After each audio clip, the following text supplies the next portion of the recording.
A beggar received a dying horse as cruel entertainment for the rich, but beneath the animal's broken ribs beat a heart worth more than gold, and a secret that would shatter an empire of mockery.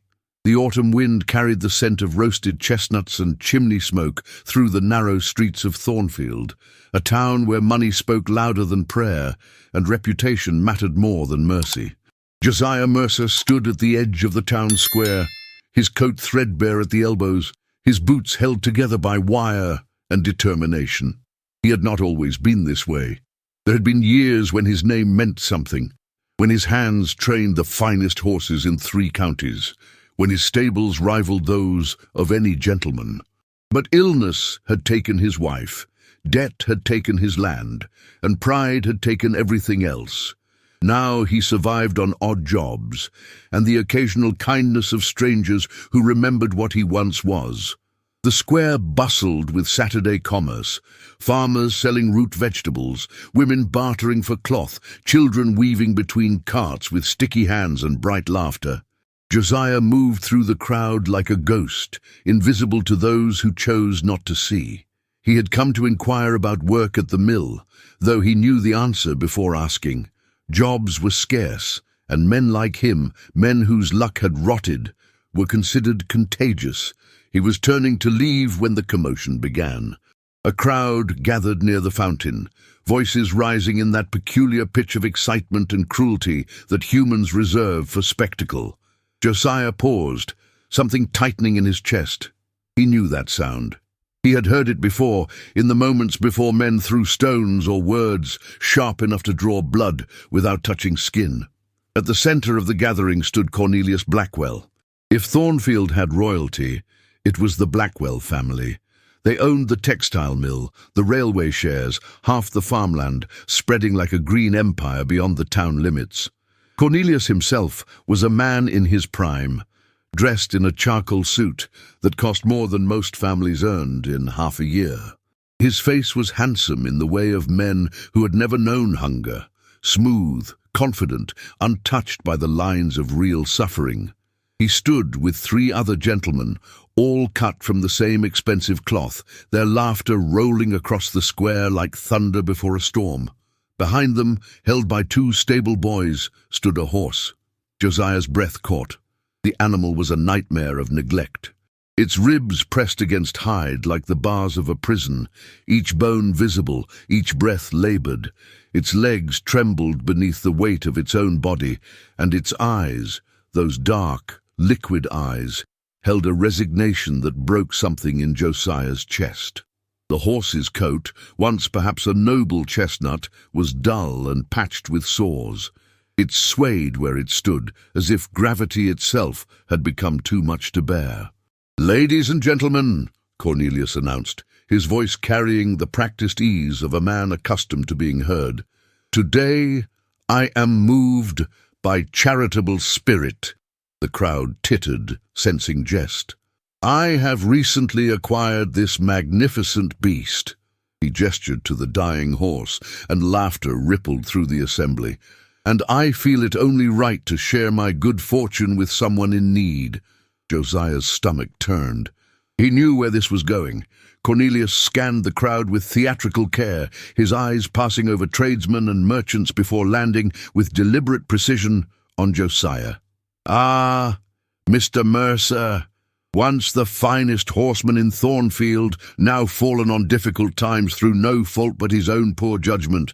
More laughter, sharper now. "Surely a man of your former expertise could use a fine mount." The crowd parted, creating a corridor between Josiah and the spectacle. He felt every eye upon him, measuring his rags, his dignity, the distance he had fallen. Heat crawled up his neck. He could walk away. He could turn and leave and preserve what little pride remained. But something held him, perhaps the memory of who he used to be, or perhaps the look in that horse's eyes, the look that said, "I know what it is to be broken." "I have no need of charity, Mr. Blackwell," Josiah said, his voice steady despite the hammering in his chest. "Oh, but I insist!" Cornelius spread his arms wide, playing to his audience. "Consider it a gift a gesture of goodwill from those blessed by fortune to those who have lost their way. He leaned closer to his companions, not bothering to lower his voice. After all, what use is a horse that cannot walk to a man who cannot afford to feed it? A perfect match. The laughter was louder now, cruel and bright. Josiah looked at the horse again, truly looked. Beneath the starvation and neglect, he saw the line of its neck, the shape of its head, the way it held itself despite everything. This had been a fine animal once. Someone had bred it with care, trained it with patience, and then someone had discarded it, let it waste away until it became a punchline in a rich man's joke. The stable boys led the horse forward. It stumbled, nearly fell, caught itself. Up close, Josiah could see the network of old scars, the untrimmed hooves cracked and painful, the way its breathing rattled in its chest like coins in an empty purse. "Well, Mr. Mercer?" Cornelius's smile was sharp as broken glass. "Do you accept my generous gift? Or are you too proud even for this?" The crowd waited, hungry for humiliation, for the moment when the fallen man would either accept the insult or refuse, and prove himself ungrateful. Josiah reached out and took the rope. The horse's nose brushed against his palm, soft and tentative, and in that touch, Josiah felt something he had not felt in years. Purpose. "I accept," he said quietly. The laughter exploded around them, Cornelius's loudest of all. Wonderful, magnificent, a beggar and his beggar's mount. Truly, this is charity at its finest. He clapped Josiah on the shoulder with false warmth. "Do let me know when you're ready to sell him for glue, Mercer. I'll give you a fair price, perhaps a penny for the hide."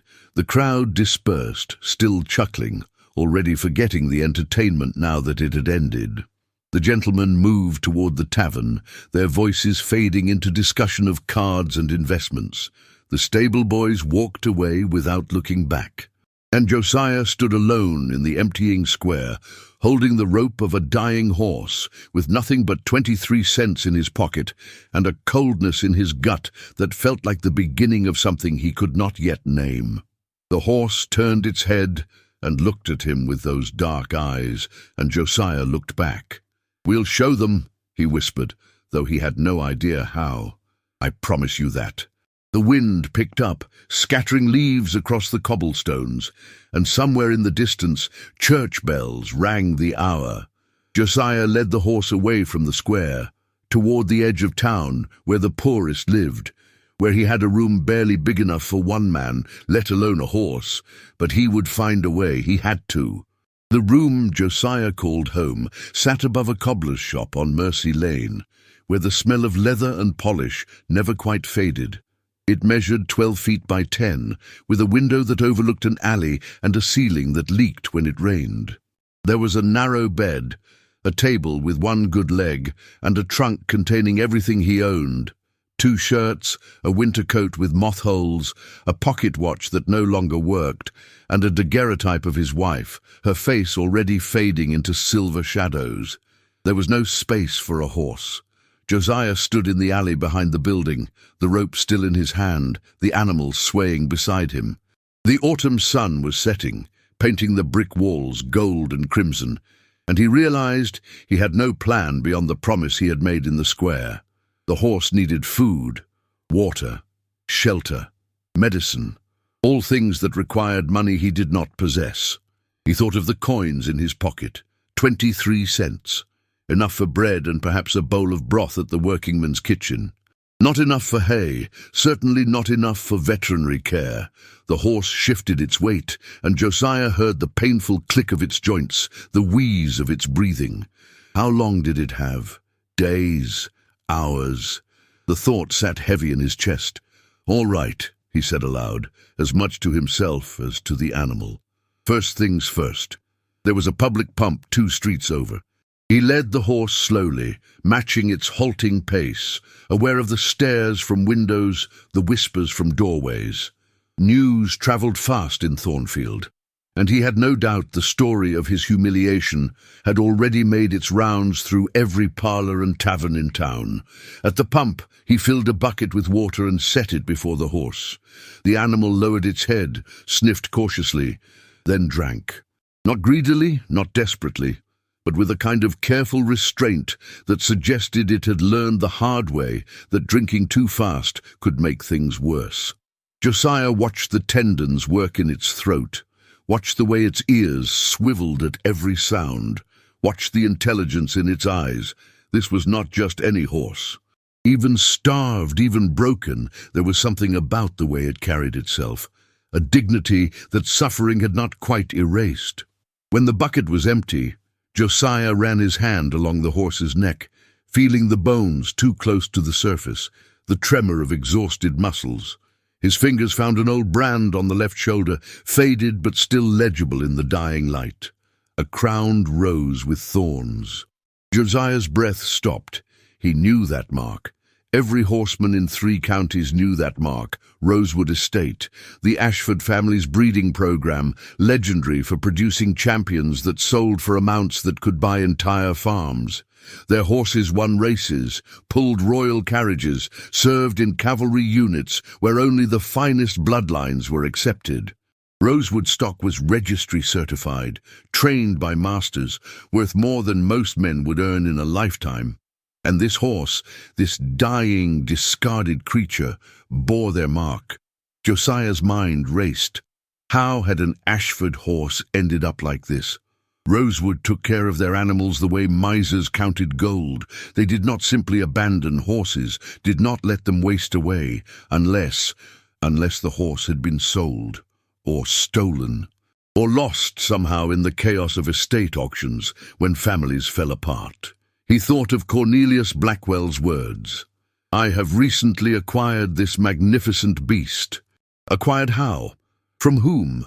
And did Cornelius even know what he had possessed, or had he simply seen a dying animal and decided to use it for entertainment? The horse lifted its head, water dripping from its muzzle, and looked at Josiah with an expression he could only describe as hopeful. "What's your story?" Josiah whispered. "What happened to you?" There was a name somewhere, he was certain. Rosewood registered all their horses, kept meticulous records. If he could find the name, trace the bloodline, perhaps. But what then? Even if this horse had once been valuable, what good was lineage without health? What good was breeding without strength? The animal could barely stand, let alone prove its worth. Josiah made a decision. He took the horse to the only place he could think of, the abandoned livery stable at the edge of town. It had been empty since old Thomas Cooper died without heirs, its stalls thick with dust, its hayloft sagging with time.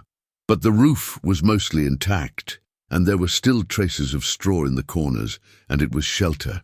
He settled the horse in the largest stall, spreading his own coat across the floor as bedding. The temperature was dropping as night fell, and the animal needed warmth more than he did. Then he went back into town to the workingman's kitchen, where a woman named Martha served stew and bread to labourers for pennies. She looked at him with the kind of pity that made his pride ache. "Got anything cheaper than soup?" he asked. She studied him for a long moment, then pulled out a loaf of bread 2 days old and a handful of carrots past their prime. "No charge," she said quietly. "Heard what happened in the square. That was cruel, what Blackwell did." Josiah wanted to refuse, wanted to maintain the fiction that he did not need charity. But the horse needed food more than he needed pride. "Thank you," he said, and meant it. Back at the livery, he broke the bread into small pieces, soaked them in water until they softened, and offered them to the horse. The animal ate slowly, carefully, its tail swishing once, a small gesture that somehow felt like gratitude. Josiah fed it the carrots next, watching the way it chewed, the way its eyes began to lose some of the glassy exhaustion. "Not much, but enough." "You need a name," Josiah said, sitting down on an overturned bucket. "Can't just call you Horse if we're going to be companions." The animal's ears pricked forward, attentive. Josiah thought of the crown on the brand, the rose with thorns. "How about Sovereign?" he said. "Means supreme ruler." Seems fitting for rosewood stock, even if the world's forgotten your worth. The horse, Sovereign, made a soft sound in its throat, something between a sigh and an acknowledgement. Josiah smiled for the first time in longer than he could remember. Sovereign it is. Outside, the town of Thornfield settled into night. In the taverns, Cornelius Blackwell was probably still laughing about his afternoon's entertainment, telling the story to anyone who would listen. In the square, the fountain burbled on, indifferent to the dramas that played out in its shadow. But in an abandoned livery stable, a broken man and a dying horse began something neither of them yet understood. A partnership that would rewrite both their stories and perhaps the story of Thornfield itself. Josiah pulled his knees to his chest, watching Sovereign's breathing grow steadier, slower, as sleep finally claimed the exhausted animal. "We'll figure this out," he whispered into the darkness. "Somehow we will." He did not know yet that Cornelius Blackwell had paid £5 for the horse at an estate liquidation, never bothering to check its breeding. He did not know that Sovereign's registered name was King's Ransom, winner of 3 county races before an injury had sidelined him and his owner had died. He did not know that across town, locked in Cornelius's study, were documents that could prove the horse's value, documents the millionaire had never bothered to read. But he would learn, and when he did, everything would change. The first week passed in a rhythm of small mercies and quiet desperation. Josiah rose before dawn each morning, left the livery stable while the town still slept, and walked to the rail yard where men gathered hoping for day labor. Sometimes he was chosen, sometimes not. When he worked, he earned enough for bread and vegetables, always divided carefully between himself and Sovereign. When he did not work, he went hungry so the horse could eat. Sovereign was dying more slowly now, which Josiah counted as victory. The animal's breathing had grown less labored, its eyes clearer. It could stand for longer periods without trembling, could walk a few steps without stumbling. Not strength, not yet, but the absence of immediate collapse. Small things, everything. Josiah cleaned the stall each evening, talking to Sovereign in the low, steady voice he had once used with horses worth more than houses. He told stories of his wife, of the stables he used to run, of mornings when he would watch colts learn to trust their legs. The horse listened with ears pricked forward, and Josiah imagined understanding in those dark eyes. On the 8th day, someone else noticed. Josiah was brushing Sovereign's coat, carefully avoiding the sores, when a shadow fell across the stable door. He turned to find a man watching him, backlit by morning sun. The stranger was perhaps 60, dressed in working clothes that had been patched but were clean, his hands scarred with the particular marks of someone who had spent a lifetime with horses, rope burns, kick scars, the flattened thumbnail that came from too many times being stepped on. "That's rosewood stock," the man said without preamble. Josiah's hand stilled on the brush. "You know the brand? Know it? I worked rosewood for 30 years before my back gave out." The man stepped into the stable, moving with the careful gait of someone whose body had been used hard. "Name's Porter, Cyrus Porter, Josiah Mercer. I know who you are." Porter approached Sovereign, stopped at a respectful distance, let the horse catch his scent. "Heard what happened in the square. Heard Blackwell made sport of you." He studied the horse with an expert's eye, taking in the starved frame, the poorly healed injuries, the tremor in the legs. This horse was somebody once. "King's Ransom," Josiah said quietly. "That's what the registration would say, isn't it?" Porter's head snapped up. "How'd you know that?" "I didn't, not for certain. But I've been thinking, rosewood only names their champions with royal titles, and a horse this well-bred, with this bone structure." Josiah ran his hand along Sovereign's shoulder. "It had to be one of their racers." Porter let out a long breath. "King's Ransom. Yes, I remember him." He moved closer now, reverence in his touch as he examined the horse. "He won the Autumn Classic 3 years running. Would have been 4, but he pulled up lame in the final stretch of his last race, front left leg. The Ashfords tried to heal him, spent a fortune on veterinarians, but the damage was deep. He couldn't race any more. What happened then? The master died. Hart gave out one winter night. His son, worthless fool, sold off everything to pay gambling debts. The horses went to auction, split up across 3 counties. I heard King's Ransom went to some merchant who wanted him for breeding, but Porter's face darkened. But I guess that didn't work out. Josiah felt something cold settle in his stomach. Cornelius Blackwell bought him at an estate sale. £5. Porter's expression twisted with disgust. £5? This horse earned more than 300 in prize money alone. His stud fee would have been £50 a season. He shook his head. Blackwell wouldn't know good horseflesh if it bit him. He just saw a dying animal and thought it would make for a good joke. They stood in silence for a moment, both men looking at the horse that had been a champion and was now barely alive. "Can he be saved?" Josiah asked. Porter ran his hands down Sovereign's legs, feeling the joints, checking the hooves. The lameness is permanent. He'll never race again. But with proper care, proper feeding, time. He met Josiah's eyes. He could live, maybe even thrive, after a fashion. But it won't be cheap, and it won't be quick. I don't have money. I know. Porter straightened, his back cracking audibly. But I have something else. Knowledge and time, now that I'm retired. He gestured to the stable around them. This place belonged to Thomas Cooper. He was my cousin. Left it to me when he passed, but I had no use for it. My bones are too old for the horse trade now. You're squatting here, aren't you? Josiah's pride flared, but he nodded. Then we have an arrangement. Porter extended his hand.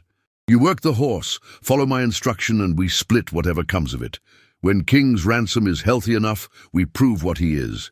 We make Blackwell regret his ignorance. How? Porter's smile was sharp. The spring exhibition.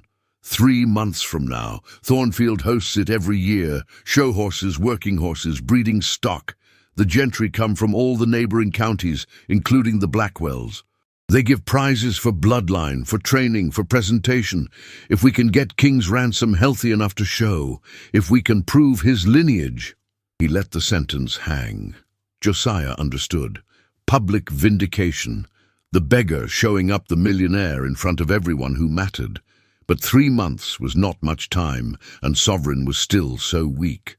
As if reading his doubt, Porter said, "It won't be easy. We need to fix his diet, treat his wounds, rebuild his strength slowly so we don't injure him worse. I'll need to teach you things you've forgotten or never knew.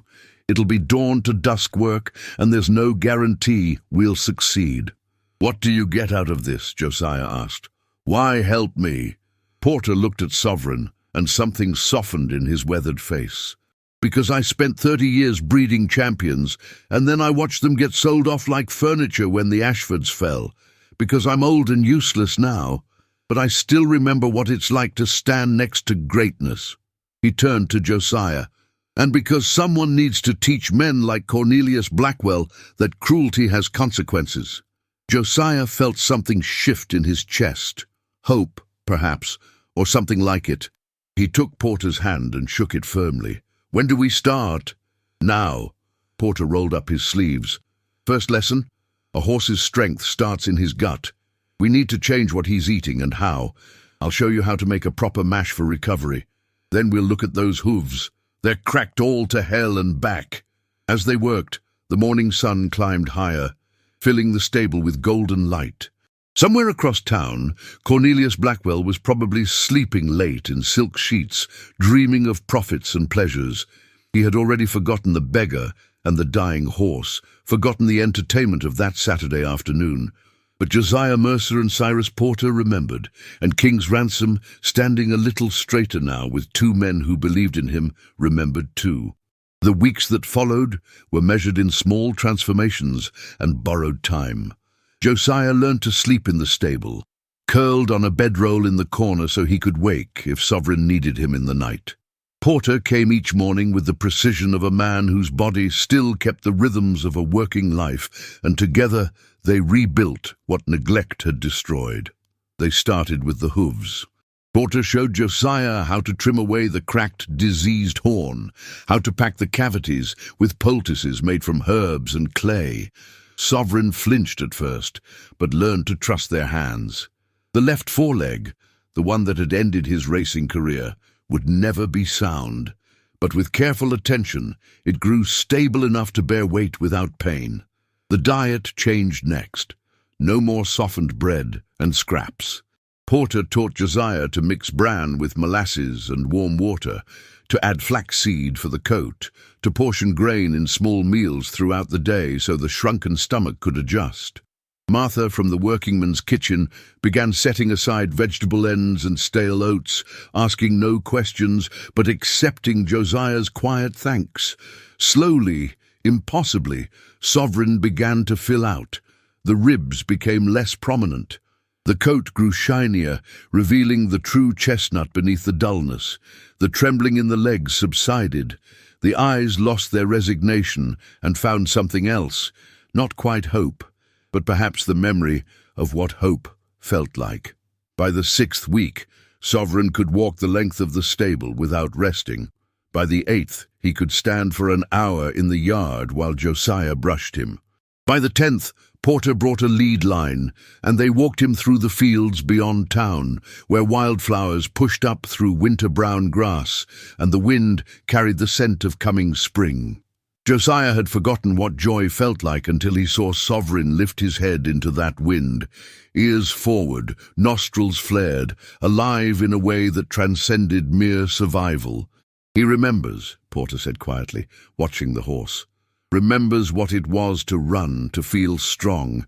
That's good. We'll need that." The spring exhibition was 6 weeks away now, and the work intensified. Porter began teaching Sovereign to present, to stand square, to hold his head proudly, to move with the controlled grace that judges valued. The lameness meant he would never move like a sound horse, but dignity could compensate for imperfection if shown correctly. Josiah learned to groom like an expert again, to braid the mane just so, to polish hooves until they gleamed. At night, he studied the registration papers Porter had obtained from a clerk at the county office, proof of King's Ransom's bloodline, his wins, his worth. These documents would be their weapon. Then, in the 11th week, everything nearly fell apart. Josiah was in town purchasing feed, using the last of the money he had earned from 3 days of loading freight at the rail yard. When he heard the familiar sound of cruel laughter, his stomach dropped before he even turned around. Cornelius Blackwell stood outside the feed store with 2 companions, all 3 dressed for riding, their horses sleek and expensive and bored. Cornelius's eyes found Josiah, and something lit in his face, the recognition of fresh entertainment. "Mr. Mercer," he called out, voice carrying across the street. "Still alive, I see, and still in town. I had assumed you would have left by now, once your charity case died." He walked closer, his friends following like hounds. "Tell me, how long did the beast last? A week? 2? Josiah's jaw tightened. He could walk away, should walk away. But something in him, pride or anger, or the memory of 10 weeks of back-breaking work, held him in place. "The horse is alive," he said evenly. Cornelius's eyebrows rose in theatrical surprise. "Is that so? Well, well. Perhaps I underestimated his constitution. Or perhaps you've been feeding him from your own meager plate. How very noble." He leaned in conspiratorially. "Tell you what, Mercer, I'm feeling generous again. I'll buy him back from you. £2. That's a considerable profit on a gift, wouldn't you say?" "He's not for sale." "No." Cornelius's smile sharpened. "Come now. A man in your position can't afford sentimentality. £2 would keep you fed for months. What use is a crippled horse to a man who can barely feed himself?" Josiah met his eyes steadily. "More use than you imagine." Something flickered in Cornelius's expression. Annoyance, perhaps, at being denied his sport. "You're a fool, Mercer. That animal will cost you more than he's worth, and in the end you'll have nothing to show for it but wasted time and empty pockets." He straightened, adjusting his riding gloves. But I suppose fools and their resources are easily parted. Good day. He turned to leave, then paused. Oh, and Mercer. Do keep the beast out of sight. It does our town's reputation no favors to have such sorry creatures on display. Some of us have standards to maintain. They rode away, laughter trailing behind them like smoke. Josiah stood in the street, hands clenched around the sack of feed, heart hammering. 2 pounds. Cornelius had offered 2 pounds for a horse he had given away as a joke, which meant he had heard something, suspected something, or simply wanted to eliminate any possibility of embarrassment. When Josiah returned to the stable, he found Porter examining Sovereign's legs with unusual intensity. Blackwell approached me, Josiah said without greeting. Offered to buy the horse back. Porter looked up sharply. Did he now? What did you tell him? That he wasn't for sale. Good. Porter straightened, wincing as his back protested, because I found something interesting this morning. I was checking King's Ransom's left foreleg, the old injury, and I think I know what caused the lameness. He ran his hand along the cannon bone. It wasn't just strain from racing. There's evidence of wire scarring here and here. Someone hobbled him badly, probably during transport or while trying to control him. Josiah felt cold understanding wash over him. Abuse. Abuse, Porter confirmed. Whoever owned him between the Ashfords and Blackwell didn't know what they had, got frustrated when he wouldn't perform, and hurt him. His voice was tight with controlled anger. This horse survived more than just neglect, Josiah. He survived cruelty. They both looked at Sovereign, who stood quietly in his stall, unaware that his scars were telling stories. All the more reason, Josiah said softly, to show them what he really is, to prove they were wrong. Porter nodded. 6 weeks then, 6 weeks, and we show Thornfield, show Blackwell, that they threw away a champion. He paused. Think we can do it? Josiah looked at the horse that had been given to him as a joke, the horse that had learned to trust again, despite every reason not to. He thought of 10 weeks of work, of small mercies and borrowed time, of the way Sovereign's eyes had found the light again. Yes, he said, we can. Outside, clouds gathered on the horizon, spring storms rolling in from the west. But inside the stable, 3 souls bent toward a single purpose, prepared for the fight ahead. And across town, in a study lined with books never read and trophies never earned, Cornelius Blackwell tried to ignore the uncomfortable feeling that perhaps, just perhaps, he had made a mistake. The spring exhibition arrived on a morning when the world seemed determined to prove that beauty still existed. The sky stretched endless and blue above Thornfield, and the meadow beyond town, where the exhibition was always held, had transformed into a carnival of color and commerce. White canvas tents billowed in the breeze, their peaked tops crowned with pennants. Merchants sold ribbons and cakes, children darted between adults with sticky hands and bright laughter, and everywhere were horses. Working horses with braided manes, show horses stepping high with aristocratic disdain, draft horses broad as barns, their coats gleaming like copper. The gentry arrived in carriages, the ladies in spring dresses like walking gardens, the gentlemen in their finest suits, ready to judge and be judged in turn. Josiah stood at the edge of it all, his heart hammering so hard he thought everyone must hear it. Sovereign stood beside him, transformed. 6 weeks of final preparation had done what Josiah had hardly dared hope. The horse's coat shone like burnished wood in the sunlight, every strand of his mane carefully braided with ribbons the color of deep crimson, rosewood's colors which Porter had insisted upon. The hooves gleamed with oil, the leather tack was borrowed but polished to perfection, and though the left foreleg still carried its slight hitch, Sovereign stood with a dignity that transcended physical perfection. He looked like what he was, a champion who had survived. "Ready?" Porter asked. The old man wore his one good suit, brushed clean and smelling faintly of cedar. His hands trembled slightly. Nerves or age, Josiah could not tell, but his eyes were steady. "As we'll ever be." Josiah replied. They had registered under the bloodline category, a class reserved for horses with documented lineage. The entry fee had taken every penny Josiah possessed, and several porter had quietly provided. The registration papers, King's Ransom's official documents, were folded in Josiah's coat pocket, the paper soft from handling, the proof of everything they claimed. The judging would begin within the hour. Josiah led Sovereign toward the presentation ring, where horses were already assembling. As they walked, he felt eyes turning toward them. First one, then another, then whole clusters of people stopping mid-conversation to stare. Some looked puzzled, some curious, and some, those who knew horses the way sailors knew tides, looked astonished. "That can't be," someone murmured.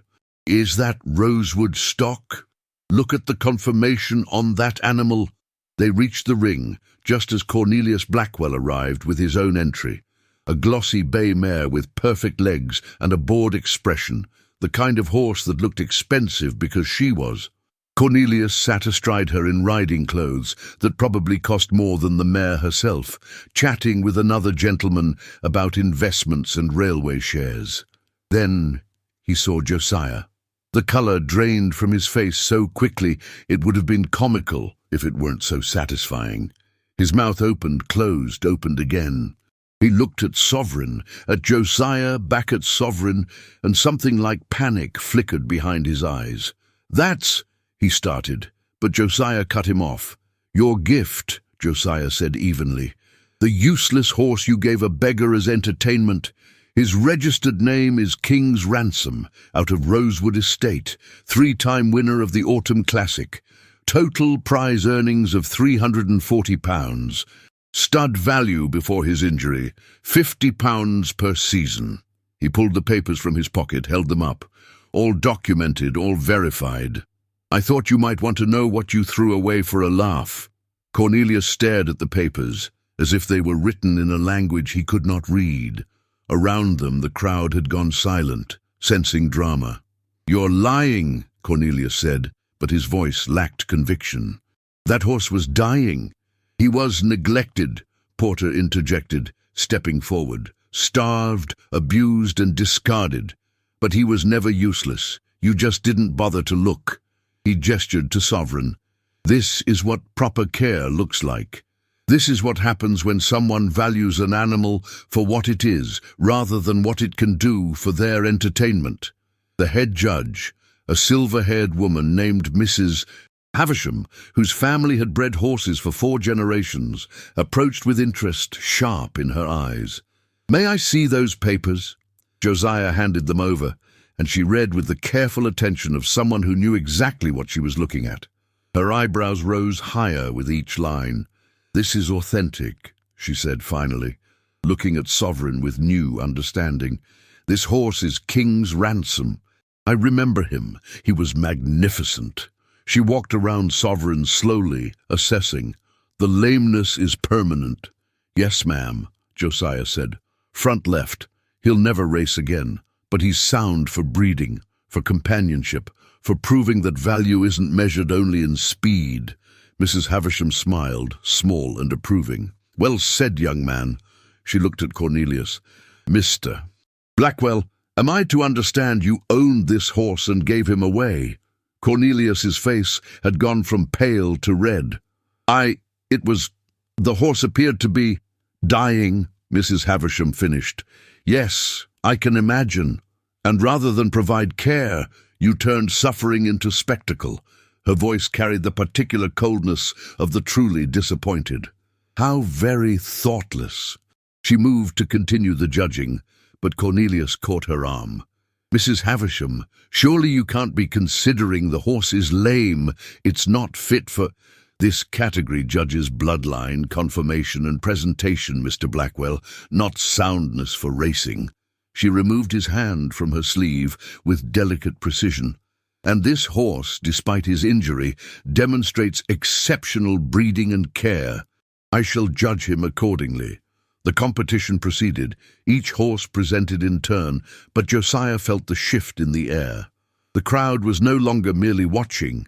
They were invested. They had heard the story, understood the stakes. When Josiah led Sovereign into the center ring, presenting him according to Porter's meticulous training, applause broke out spontaneously. Sovereign stood square, head high, and for a moment Josiah saw what he must have been in his prime, a king indeed, regal and strong and unbreakable. The judging took 20 minutes that felt like hours. When Mrs. Havisham finally returned to announce the winners, her expression was unreadable. "Third place, Mr. Whitmore's gelding. Second place, Mr. Blackwell's mare." She paused, and Josiah's heart stopped. First place in bloodline, presentation and remarkable demonstration of animal husbandry, King's Ransom, presented by Mr. Josiah Mercer. The crowd erupted. Josiah could hardly breathe as Mrs. Havisham pinned the blue ribbon to Sovereign's bridle. The horse stood perfectly still, as if he understood the significance, and when Josiah looked into those dark eyes, he saw reflected there the same thing he felt in his own chest: vindication. Cornelius Blackwell left the ring without a word, his mare's second-place ribbon clutched in his hand like an accusation. Some of his friends followed, but others lingered, approaching Josiah to ask about Sovereign's recovery, to admire his condition, to shake Josiah's hand with genuine respect. Porter stood to the side, his face creased with something that might have been tears, or might have been laughter, or might have been both. As the sun began to set and the exhibition wound down, Josiah walked Sovereign back through the meadow. The blue ribbon fluttered from the bridle, and Martha was waiting at the edge of the grounds, with fresh oats she'd brought from the kitchen, refusing payment. "Heard you won," she said simply. "Figured you both deserved celebration." That night, in the stable that was now legally theirs, Porter had signed over the deed that afternoon. Josiah sat with Sovereign and felt something he hadn't felt in years, the absence of shame. Not pride, not yet, but the clean emptiness where disgrace had lived. "We did it," he told the horse, who lipped at his hair with gentle affection. "We showed them." But more than that, they had shown themselves.